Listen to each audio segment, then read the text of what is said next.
Hello students, कैसे हैं आप सभी। आई विश कि आप सब बहुत अच्छे होंगे। तो चलिए आज हम फिर डिसोल्यूशन जो हमारा चैप्टर चल रहा था इसका एक क्वेश्चन और लेते हैं और ओवरऑल इस चैप्टर को हम ओवर करेंगे। यहाँ पर मैंने इस चैप्टर को आपको पढ़ा दिया है, इसके सारे इंपॉर्टेंट टर्म्स मैंने आपको एक्सप्लेन कर दी हैं। ओवरऑल जनरल ट्रांजेक्शन कैसे बनाते हैं ये भी मैंने आपको बताया है और रियलाइजेशन अकाउंट कैसे बनाते हैं ये भी मैंने आपको वीडियो में बनाकर सेंड किया था। और ओवरऑल यहाँ पर जितने भी लेजर अकाउंट है रिलेटिंग टू दिस चैप्टर उनको कैसे मेंशन किया जाता है वो भी मैंने आपको एक्सप्लेन किया है। ठीक है, आज एक और क्वेश्चन हम यहाँ पर लेते हैं और उसके बाद इस चैप्टर को हम ओवर करेंगे और देखना है कि कैसे हमें इस चैप्टर को करना है। लेट्स सी, आज मैंने यहाँ पर एक क्वेश्चन लिया है और ये जो क्वेश्चन है इसको एक बार देख लेते हैं, पढ़ लेते हैं। और हमें ये जो क्वेश्चन यहाँ पर दिया हुआ है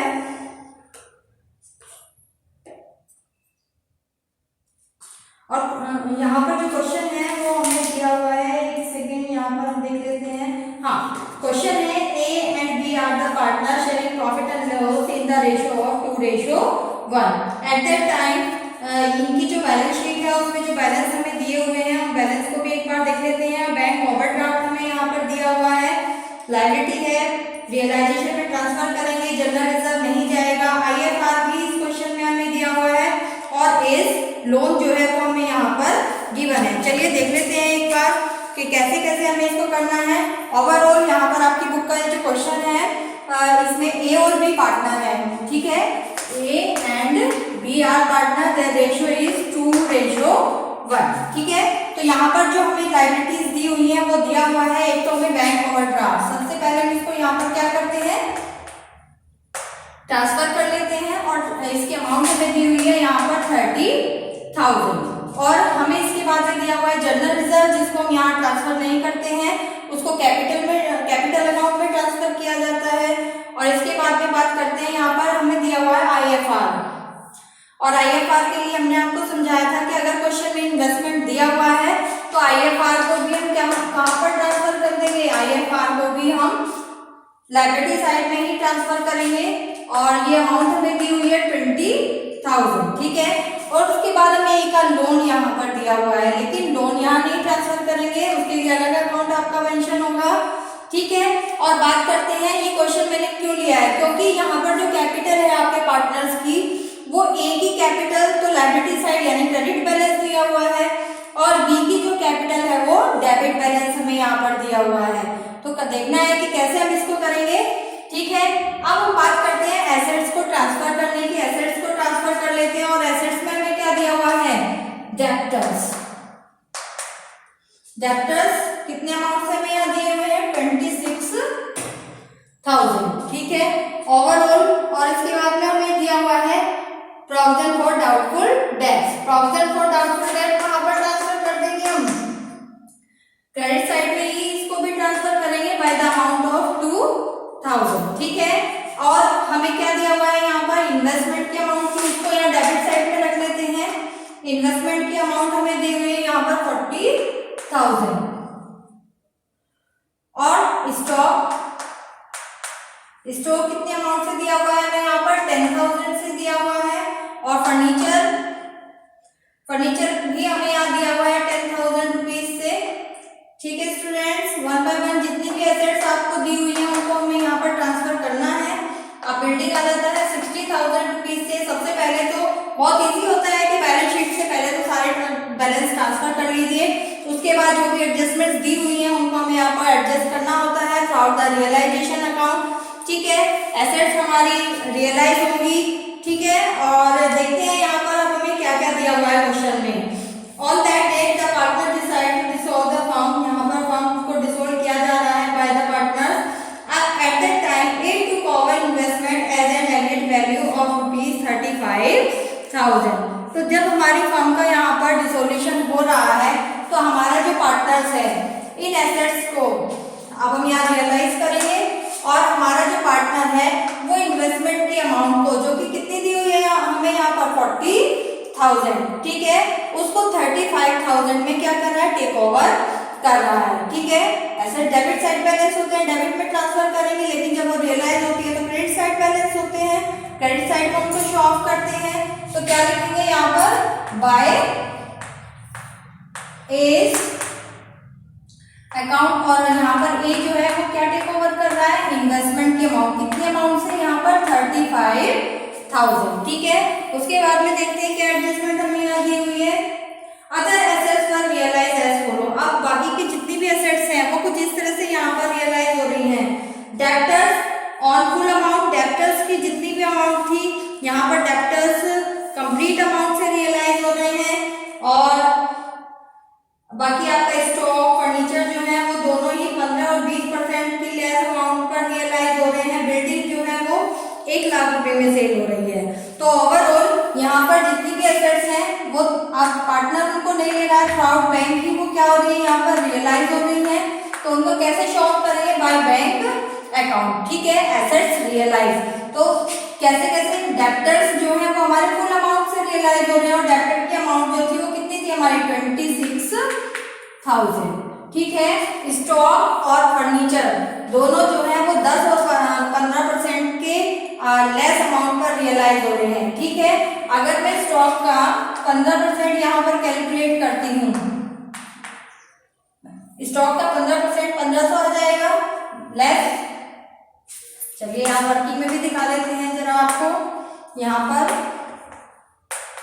स्टॉक जो है उसकी अमाउंट कितनी दी हुई है, यहाँ पर हमें 10,000, और उसको 15% लेस पर क्या किया जा रहा है, रियलाइज किया जा रहा है, और 15% कैलकुलेट करके हमारे पास आ जाता है 1500 रुपए।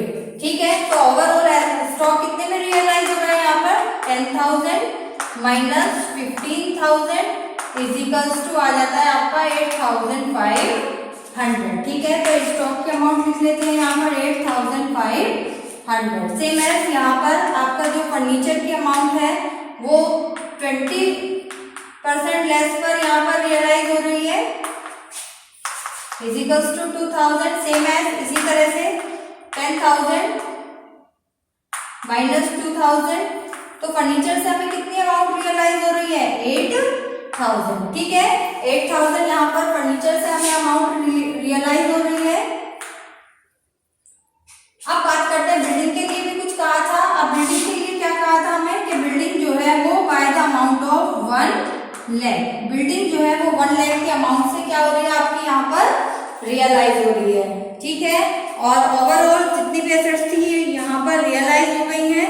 अब हमें क्या करना है, इनका टोटल करके अमाउंट के कॉलम में शो कर देते हैं, और ये आ जाएगा हमारा यहाँ पर 1,42,500। ठीक है, तो ये अमाउंट टोटल हमारी एसेट्स रियलाइज हो रही थी, उनसे हमें यहाँ रियलाइज हो रही है। इन्वेस्टमेंट ए ने टेक ओवर किया है, तो एसेट्स तो हमारी सारी हो जाती हैं। अब बात करते हैं लायबिलिटीज की, और देखते हैं क्वेश्चन में और भी कुछ कहा है शायद हमें। अब यहाँ पर कहा है compensation to employees paid by the firm by ₹10,000 and this liabilities was provide for in the above balance sheet. ठीक है, अब यहाँ पर जो कहा है कि एक कंपनसेशन है जो कितने रुपए से दिखाया बताया है, 10,000 रुपए से, यानी कि एक लायबिलिटी बढ़ जाती है हमारे यहाँ पर 10,000 रुपए से, जिसको हमें पेमेंट करना है, फर्म को पेमेंट करने के लिए कहा जा रहा है यहाँ पर। तो उसको भी पेमेंट कर देते हैं यहाँ पर टू बैंक अकाउंट। ठीक है, यहाँ पर टू बैंक करके हम यहाँ पर इस अपने जो हमारा कंपनसेशन एक्सपेंस है ये हमारा एक बाय द रुपीज ऑफ 10,000। ठीक है, 10,000 से ये हमें पेमेंट करना है। ओवरऑल देख लेते हैं कि और कौन सी लायबिलिटी है जिसको हमें यहाँ पर पेमेंट करना है। हमने पहले ही आपको बताया था कि अगर कोई लायबिलिटी होती है और उसके लिए क्वेश्चन साइलेंट है, कुछ भी नहीं कहा जाता है, दैट मीन्स हमें अज्यूम करना है कि वो हमने पेमेंट कर दिया है। सेम एज बैंक ओवरड्राफ्ट था यहाँ पर हमारे पास में, जिसके लिए क्वेश्चन में कुछ भी नहीं कहा गया है, लेकिन हम उसको क्या करेंगे, पेमेंट करेंगे। तो यहाँ पर पेमेंट कर देते हैं बैंक ओवरड्राफ्ट को, और बैंक ओवरड्राफ्ट की अमाउंट है हमारे 30,000 रुपीज से। So overall 40,000 is paid by the firm, liability is paid by the firm. तो ओवरऑल देखना है कि क्वेश्चन में क्या हमें कहा है। जितनी भी हमारी लायबिलिटीज थी वो हमने यहाँ पर रियलाइज कर दी हैं, और एसेट्स रियलाइज हो गई हैं। बाकी हमारे पास यहाँ पर कुछ नहीं बचता है, क्वेश्चन यहाँ पर रियलाइजेशन हमारा कंप्लीट होता है। तो चलिए देखते हैं रियलाइजेशन में प्रॉफिट आता है कि लॉस आता है, और ओवरऑल हमारा जो बैलेंस है वो कितना आएगा यहाँ पर। ठीक है, टोटल करते हैं एक बार। तो टोटल करने के बाद में हमारा जो इस क्वेश्चन में दिखा रहा है कि प्रॉफिट आएगा, तो डेफिनेटली प्रॉफिट ही आएगा यहाँ पर। और यहाँ पर जो हमारा यहाँ पर टोटल जो आ रहा है 2,29,500। ठीक है, तो 2,29,500 ही यहाँ रखेंगे और बैलेंस कैलकुलेट करके निकाल देंगे। और बैलेंस हमारा आ जाता है यहाँ पर 43,500 means profit. It's a realisation profit. ठीक है, ये रियलाइजेशन अकाउंट का प्रॉफिट आता है, जिसको हमें ए और बी में क्या कर देना है, यहाँ पर डिवाइड कर देना है। ठीक है, और डिवाइड उनके रेशियो में करेंगे। रेशियो कितने गिवन है हमें, 2 और 1, तो 2 और 1 में यहाँ पर डिवाइड कर देते हैं, जो आ जाता है ए का 29,000। ठीक है, ए का 29,000 आ जाता है, और बी का भी एक बार देख लेते हैं कितना आता है। यहाँ पर बी का आ जाता है 14,500। सेम एज इसी को हाफ कर देते हैं तो इक्वल आ जाएगा हमारा। ठीक है, तो ये हमारा प्रॉफिट आ जाता है। अब हमें करना क्या है क्वेश्चन में, अब हमें कहा था कि लेजर अकाउंट सारे हमें यहाँ पर बनाने हैं, कंप्लीट लेजर अकाउंट। लेजर यानी जितने भी अकाउंट यहाँ पर हमारे ओपन होते हैं। ठीक है, तो रियलाइजेशन हमारा हो जाता है, एंड आफ्टर दैट इसके बाद में हम बनाते हैं यहाँ पर अपना पार्टनर्स कैपिटल अकाउंट। ठीक है, ये वर्किंग में यहाँ से थोड़ा बड़ा कर दे रही हूँ।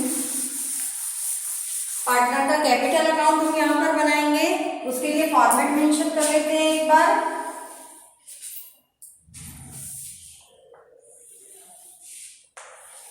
Capital account of the partners A and B. ठीक है, ए और बी हमारे जो पार्टनर्स हैं यहाँ पर।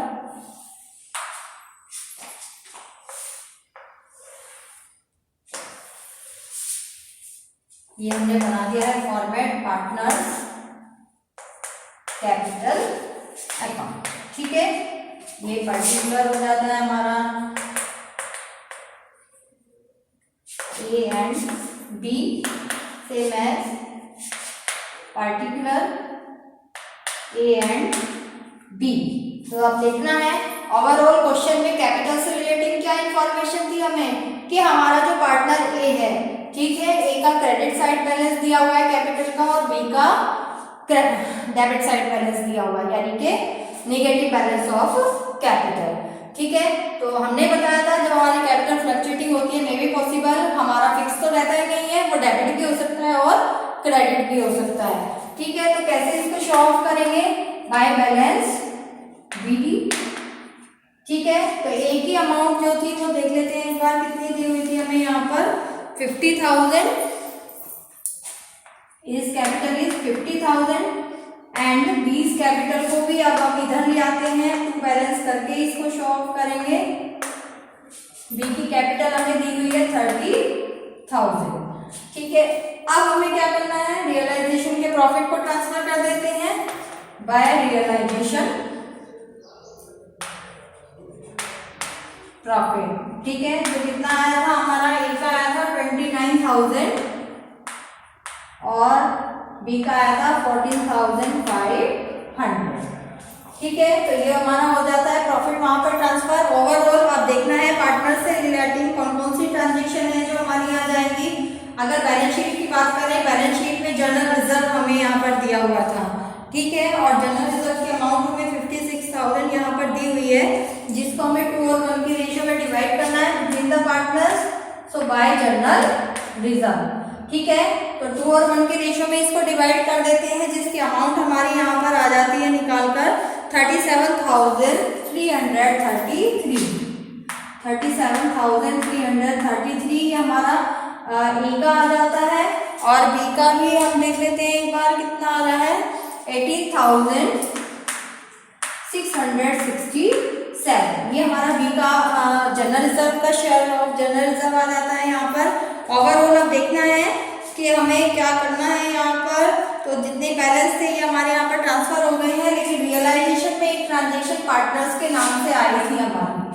ठीक है, पार्टनर ने क्या किया था, यानी कि ए हमारा पार्टनर है, और ए ने क्या किया था यहाँ पर,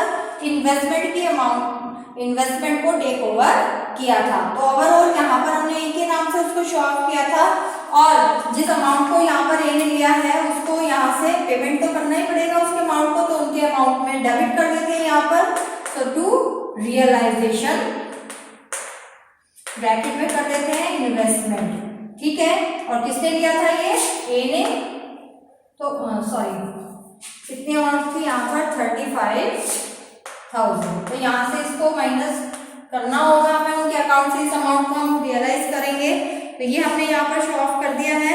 ओवरऑल तो क्वेश्चन में कुछ बाकी नहीं बचता है, तो यहाँ पर करना होगा हमें टोटल और बैलेंस निकालना होगा कि ओवरऑल एक पार्टनर का यहाँ पर निगेटिव बैलेंस चल रहा था बी का, तो देखना है कि अभी भी उनका निगेटिव ही बैलेंस आता है या कुछ उनके हिस्से में पॉजिटिव भी चल रहा है यहाँ पर, यानी कि कुछ उन्हें मिलेगा या उन्हें देना ही पड़ेगा, ठीक है। तो यहाँ पर हम ये टोटल कर लेते हैं।